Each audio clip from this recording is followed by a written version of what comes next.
Bonjour à toutes et à tous. Bienvenue dans ce Smart Impact, l'émission de la transformation environnementale et sociétale de notre économie. Avec au sommaire aujourd'hui, mon invité c'est Olivier Luancy qui est associé chez Strategy End, ancien conseiller industrie et énergie de François Hollande à l'Elysée. Avec lui, on va parler de la réponse européenne à l'Inflation Reduction Act voté l'été dernier aux États-Unis. Ça agit, cette loi, comme un aimant pour attirer les projets de décarbonation. Le débat de ce Smart Impact, il portera sur le tourisme éco-responsable. L'avion peut-il y garder une place et si oui, comment la France peut-elle devenir la capitale mondiale du tourisme durable? Réponse tout à l'heure. Et puis dans Smart Ideas, la start-up du jour, c'est À l'Ancienne qui livre à domicile des produits frais en circuit court. Voilà pour les titres, on a 30 minutes pour les développer, c'est parti.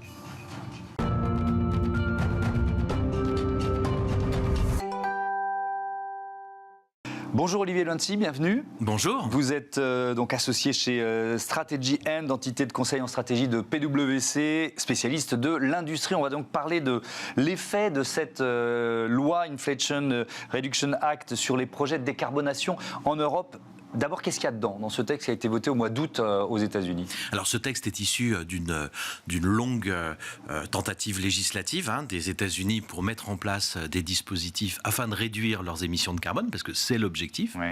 Et globalement, c'est un super système de subventions, 370 milliards d'euros, pour tous les investissements qui sont liés à la décarbonation, aux énergies nouvelles.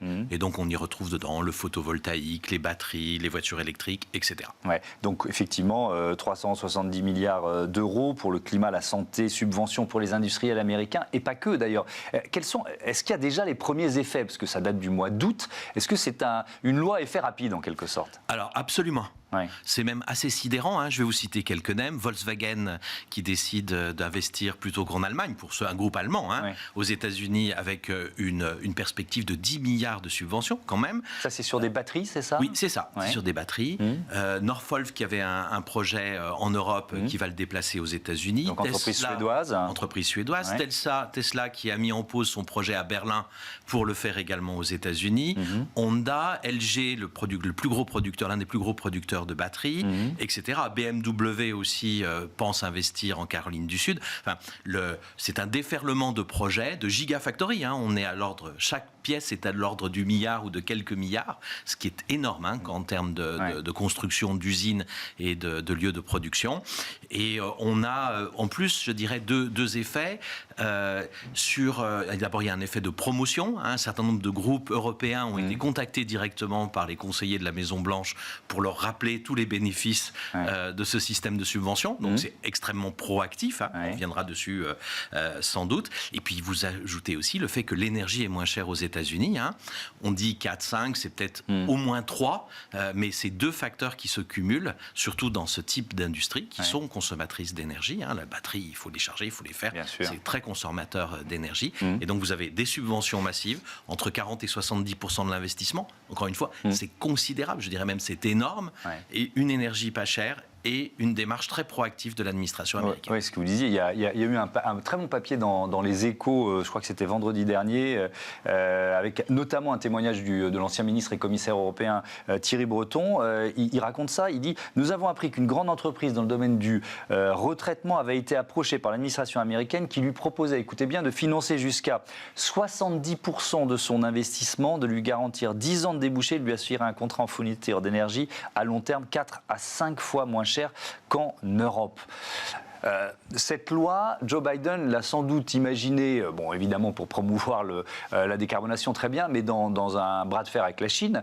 Mais est-ce que l'Europe est en train de devenir la victime collatérale de tout ça ? Alors, c'est assez, je dirais, une évidence, peut-être pas, mais en tous les cas, un véritable risque qu'il y a aujourd'hui. Le mouvement sur 6 mois est considérable.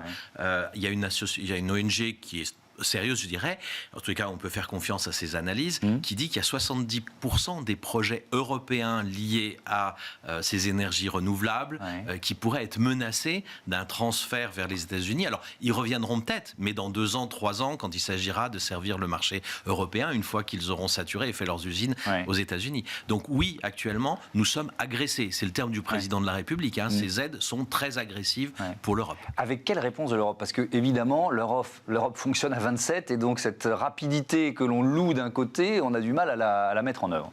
Alors avant d'aller sur qu'est-ce que fait l'Europe, je voudrais juste signaler que c'est un dispositif qui est très visible des États-Unis parce qu'il y a ce montant, il y a ces gigafactories qui font facilement les titres des journaux, il y a ces noms de marques fantastiques, Volkswagen qui déménage une usine, enfin qui change un projet qui devait être en Allemagne. Oui, c'est frappant. C'est frappant. Ouais.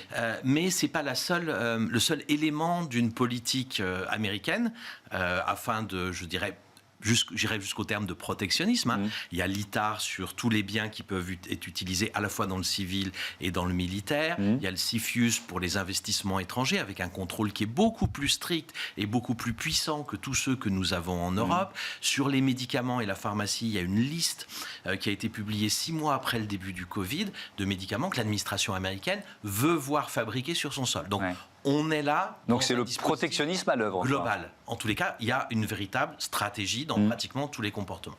La réponse aujourd'hui de l'Europe, elle est relativement faible. D'abord, elle est tardive, puisqu'on en parle aujourd'hui alors que nous avons effectivement les premiers effets concrets, les premières annonces sur lesquelles on ne reviendra pas, et que la loi date de l'été dernier, et qu'elle était en préparation avec justement un processus un peu qui a été cas 1 cas, mais qu'on connaît depuis 18 mois au minimum. Donc, premier point, elle est tardive. 2, elle est divisée. La version que la France a soutenue, par exemple, pour avoir un fonds européen équivalent, qui me paraît être un mode de réponse adapté, eh bien, aujourd'hui, on n'arrive pas à avoir un accord européen sur ce type de sujet. Et donc, on est revenu à une réponse un peu à minima. Il y a 2 projets de loi européenne qui viennent de sortir. L'une sur, effectivement, les technologies vertes, avec l'objectif d'avoir 40% de nos besoins de technologies vertes produites en Europe. Une autre sur les métaux et l'approvisionnement des métaux dont on a besoin pour cette transition. Même chose, l'objectif de 40% de transformation de ces métaux en Europe. Mais c'est un objectif qui a aujourd'hui 0 financement dans cette loi. La loi ira à ce fantastique financement de 370 milliards de dollars. Il n'y a pas dans les 2 projets de loi européens. On ne peut pas mettre à côté combien l'Europe pose sur la table. On n'en est pas là. Pas vraiment. Alors aujourd'hui, la réponse financière, c'est de dire on a plein de programmes pour financer l'innovation, la recherche. On va les mobiliser plus rapidement. Bon, si on veut le faire plus rapidement, on aurait pu le faire avant. Mais quels sont les arguments de ceux qui freinent en Europe ? Alors, il y en a plusieurs, mais globalement, c'est de dire on peut en profiter pour se développer aux États-Unis et investir sur ce marché. Il y a un certain nombre... Les grandes entreprises allemandes que j'ai citées ont dit publiquement, pour nous, c'est une opportunité afin de nous développer sur le marché américain, qui est un peu en retard sur la partie développement des technologies durables. Donc, ils le voient comme une opportunité. Mais le transfert est tellement massif qu'on peut craindre que ce ne soit pas simplement un rattrapage, mais une bascule de leadership. Sur ces technologies, l'Europe a investi plus que les États-Unis depuis plusieurs décennies. Nous avons une légère avance sur les États-Unis. C'est l'une des seules qu'on pourrait avoir sans doute sur des domaines technologiques. Il y a une bascule qui risque de se transformer dans un siphonnage de notre avance technologique. Alors, il y a des négociations pour essayer d'assouplir en quelque sorte cette loi, cette Inflation Reduction Act. Ça donne quoi ? Il y a quoi comment dire, on s'exempte de certaines mises en œuvre de la loi, c'est ça ? Alors, il y a eu des tentatives, mais il faut imaginer quand même que cet acte américain a été voté dans une majorité qui est très courte. Toute l'histoire des 18 derniers mois et qu'un ou 2 sénateurs ont permis de faire la bascule. Il y avait d'abord un premier projet sur la construction qui a échoué. Finalement, celui-ci a réussi.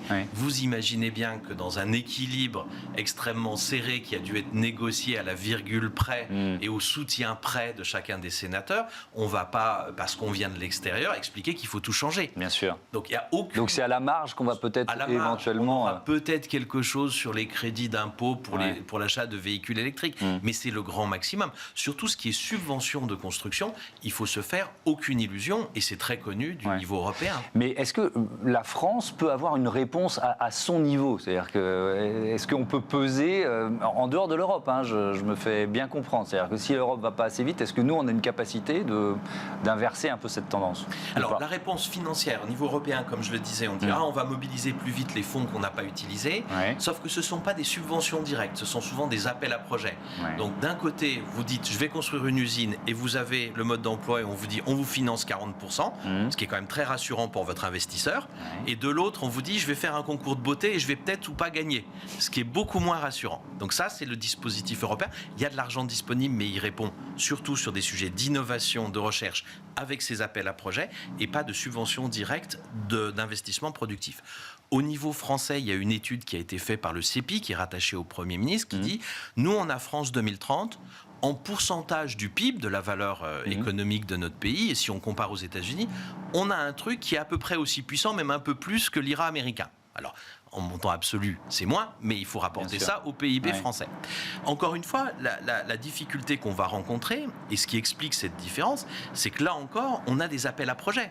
Donc, vous êtes un investisseur, vous allez aux États-Unis, on vous prête 40% de subvention, vous revenez en France, la poche est aussi grosse, mais on vous demande de faire un concours, un appel à projet, et vous avez l'aléa de savoir si vous allez gagner ou pas. Cette incertitude-là, elle est, je dirais, très importante dans la décision de l'investisseur, et elle n'est pas favorable à une localisation en France dans ces cas-là. Merci. Même si ce dispositif existe. Merci beaucoup Olivier Luancy, à bientôt sur Bismart. On passe à notre débat, le tourisme durable. Retrouvez le débat de Smart Impact avec Veolia.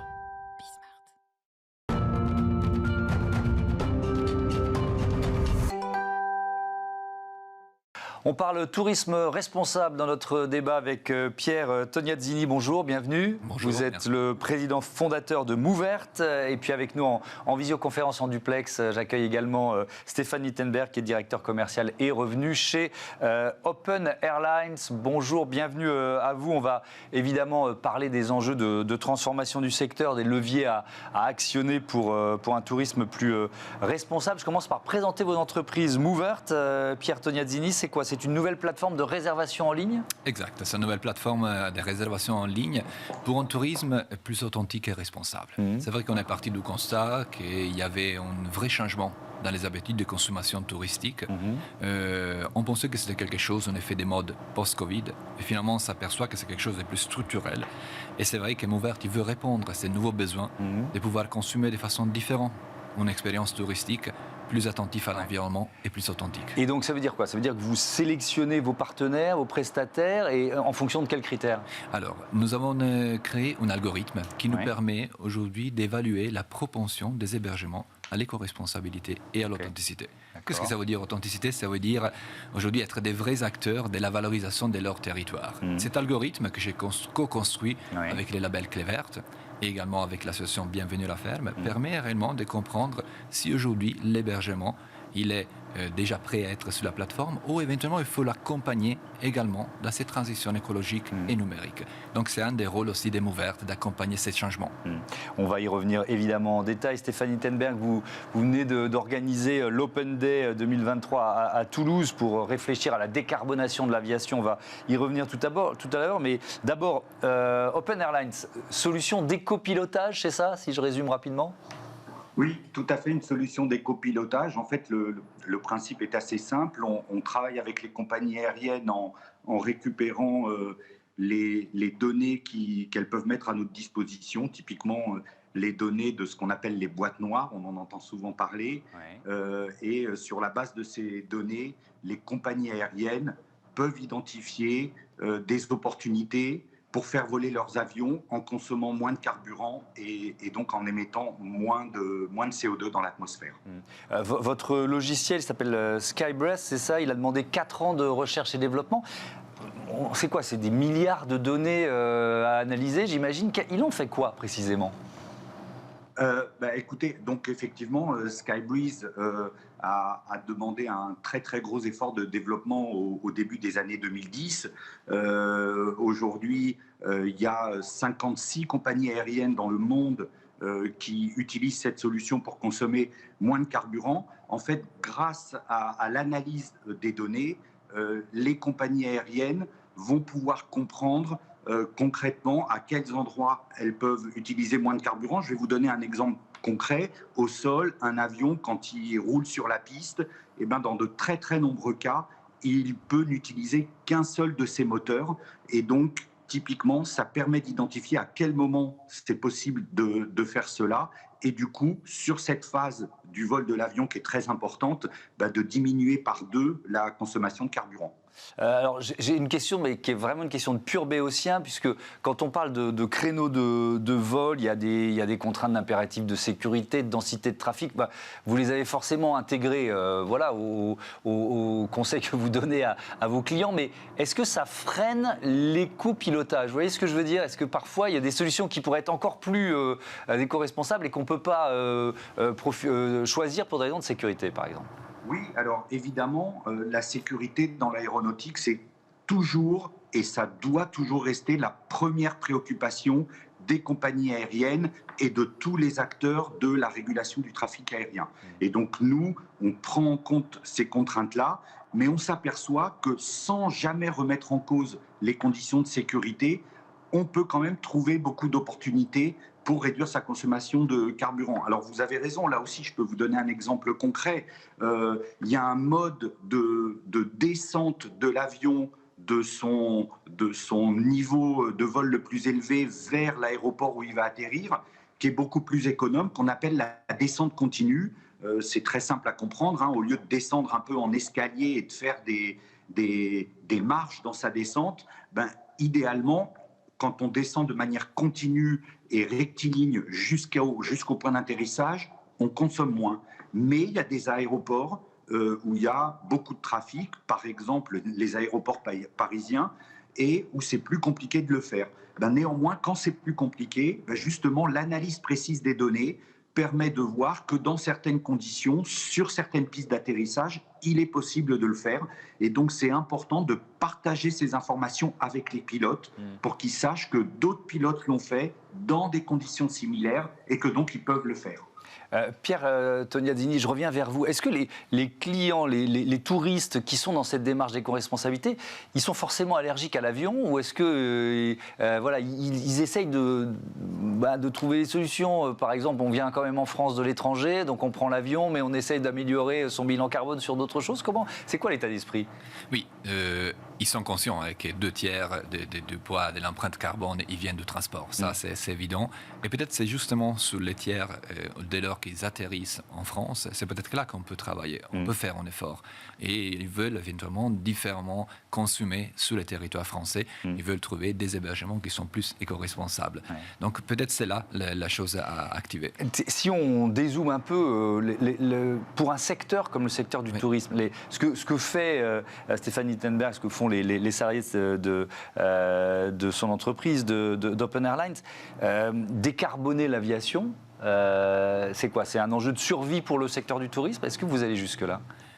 Mais je dirais que c'est un changement qu'il faut qu'il arrive, et il faut aller dans cette direction-là, faire le maximum, comme fait monsieur, pour aller sur un tourisme qui est en pratique, qui va être toujours présent, parce que tout le temps, il y aura des personnes qui veulent voyager, des personnes qui veulent découvrir le monde, et c'est vrai que trouver des solutions plus responsables, c'est notre rôle. Et alors, vous parliez de votre algorithme, c'est pas un label que vous proposez? Non.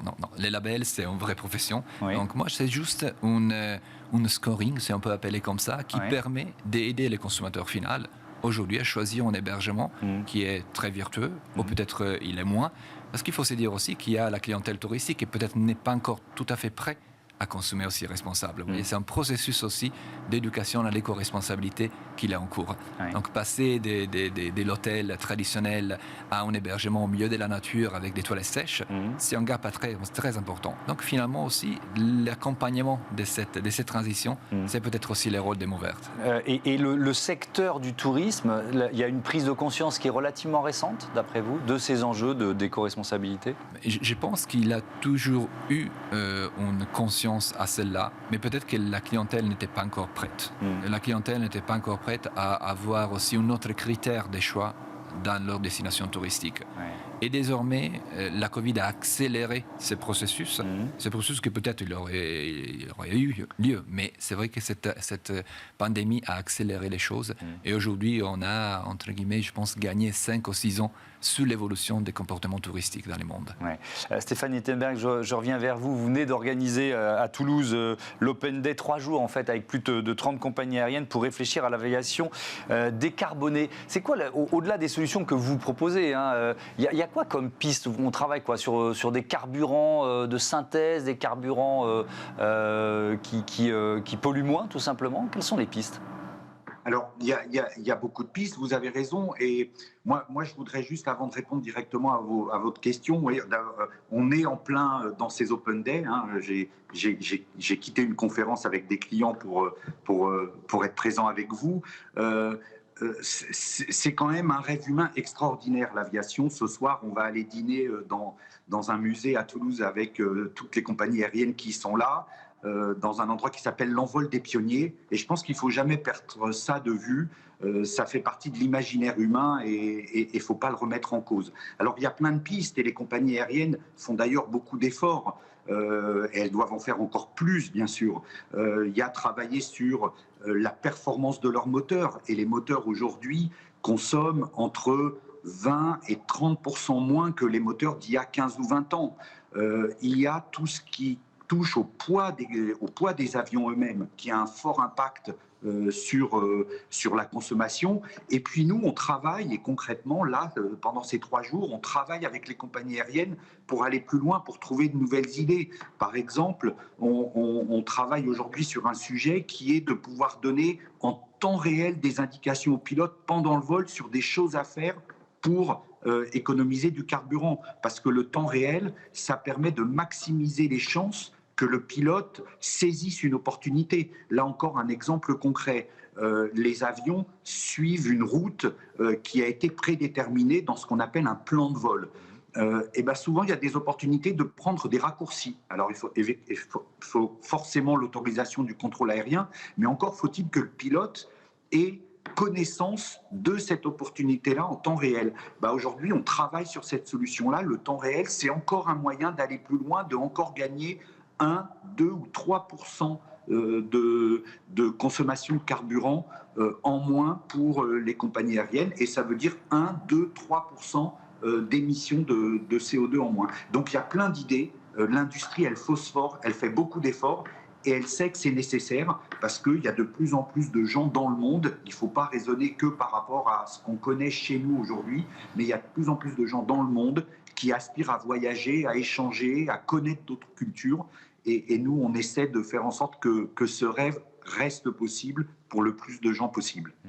Merci beaucoup Stéphane Nittenberg. Un dernier mot, Pierre Tognazini, vous êtes, il y a le salon Rendez-vous en France là, qui est organisé par Atout France, 300 tours opérateurs mondiaux. Vous y êtes au titre quoi, de l'innovation qu'il y a dans votre algorithme, c'est ça? Exact. Donc Atout France a choisi 10 startups d'être présents sur cette partie innovation au salon Rendez-vous en France. Et c'est vrai que moi, comme d'autres confrères, on a des nouvelles solutions, un pour la grande data, sur le volet data, sur le volet éco-responsabilité et gestion des flux. Donc ce sont 3 sujets qui sont présents sur ces salons-là.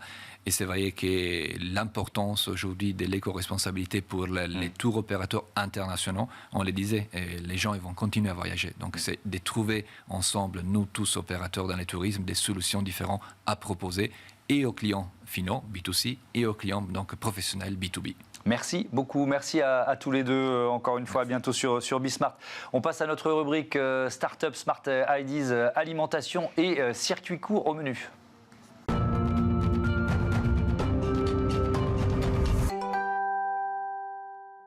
Smart Ideas avec Paul Charland, bonjour. Bienvenue, heureux de vous retrouver. Vous êtes le cofondateur d'Alancienne, créé en 2016. Rappelez-nous, c'était quoi l'idée de départ? L'idée, c'est assez simple. Moi, je suis un passionné de cuisine depuis toujours et j'ai compris que pour faire de la bonne cuisine, il fallait avant tout des bons produits. Ouais. Donc, je me suis rapproché des petits producteurs locaux et je me suis rendu compte qu'ils ne vivaient pas de leur métier. En France, il y a en moyenne un tiers des agriculteurs qui gagnent 350 € par mois. Ce qui est quand même assez terrible. Et j'ai voulu changer ça. Donc j'ai fait des études pour comprendre un peu pourquoi le monde en était arrivé là. Je Je suis parti aux États-Unis, notamment à l'université de Berkeley, et là j'ai compris que la solution était entre nos mains.